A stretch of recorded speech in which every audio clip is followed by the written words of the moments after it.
خوش آمدید. من مهدیار گیم پلی هستم و سوریه دیگه. روز من که اولین ویدیو با منو داشته باشیم بچه‌ها. اسم بازی هست جی تی کریتیو یا همون گوشی. بچه‌ها میخوام بریم جذابیت هاشو ببینیم، مثلا مثل زامبی یا چیزای مختلف. بریم لیتس گو. خب بچه‌ها بریم. میریم زامبی باحاله. خب بچه‌ها اگه میخواین صورت هم ببینین، خب بیاین صورت هم ببینین. بذار نه بچه‌ها اشتباهی زدم.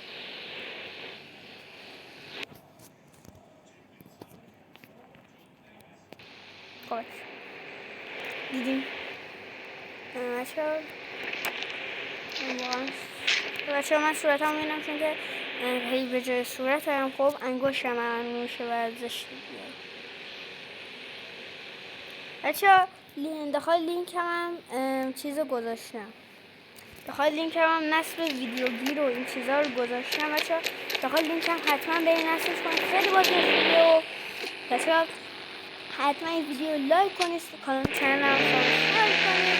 بچه‌ها زنگوله هم حتما رو آل بزنید. بچه‌ها ویدیوهای بیشتر و با کیفیت تری براتون میذاریم. بچه‌ها اگه خواستین خب داخل چنلم برید، بزنید چنل mehdiargameplay.com.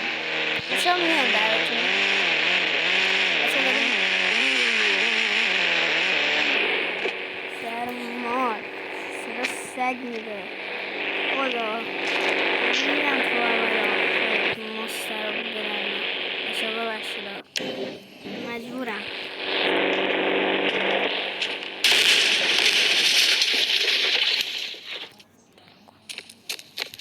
بچه‌ها اینجا زامبیاشه.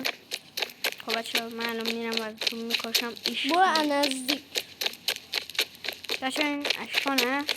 خب بچه‌ها این پسر خاله. آره چند سالمونه؟ ما 2 سال اختلاف سنی مونه، یعنی اون میشه پدرامونم 5 سال.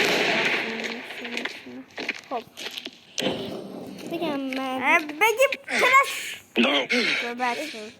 بگم مده بگو چند سالته؟ 10. منم میشم چند؟ دومیم تازه. آره بچه‌ها من بریم قابلیت های دیگه شو ببینیم. بچه‌ها اون ماشینیه رو من برم ویدیو بذارم. آره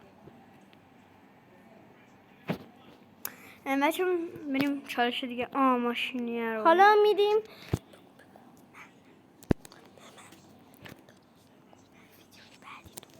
بچه‌ها بریم. اودیو بنازم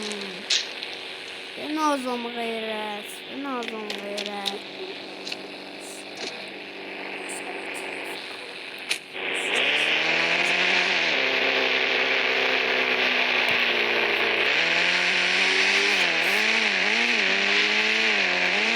بریم یه گاز مشکی بریم.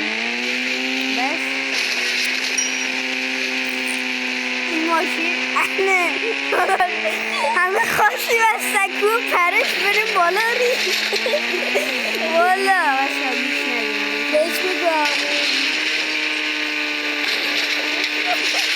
بچه‌ها خیلی حرف گوش کردیم. بچه‌ها سلام اداره آب و مستراب. چند روز شونمون رو نشستیم والا نباید بشوریم. ریم تو اولا. بچه‌ها مرسی از دیدن این ویدیو. تا ویدیو بعدی پیس اوت یا همون خدافظ.